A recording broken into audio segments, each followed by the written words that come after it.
No, tak jak mówiłem, to były ostatnie rajdy, to były z polskiego Hurtworda i przerzucamy się na inny serwer. Wyhaczyliśmy sobie S7 na HW69.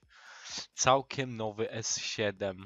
Także zobaczmy, co my tu mamy. Ogólnie to jest start dzisiaj, 6 dzisiaj o godzinie 17. Także wbijajcie, na pewno będziemy grać od samego początku.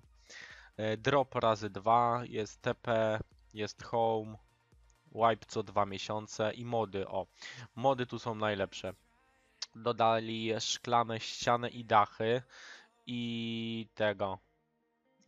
Można w ogóle cały domek zrobić sobie z szyb takich. Plus jeszcze można te okienka, co były drewniane, otwierane. Można też dać szybki, tylko że wtedy się nie da się otwierać tego. Dodali tornado. Nie wiem co tu daje. Silne elektryczne tornado, coś tam. O, właśnie, pył diamentowy. Zapomniałem powiedzieć o pyle diamentowym. Te szyby robi się z pyłu diamentowego.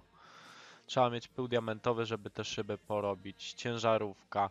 Tu nie wiem o co to chodzi. Pojawiające się w każdą sobotę. Pamiętajcie, pewnych rzeczy nie posiada się na zawsze. Tutaj nie wiem o co chodzi, także to jest do obczajenia.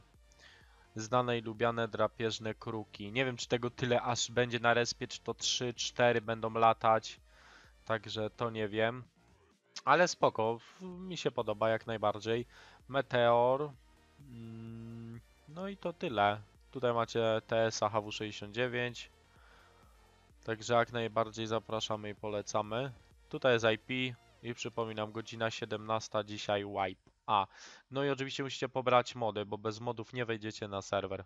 Także myślę, że wejdziecie. To do zobaczenia i na razie trzymajcie się, cześć.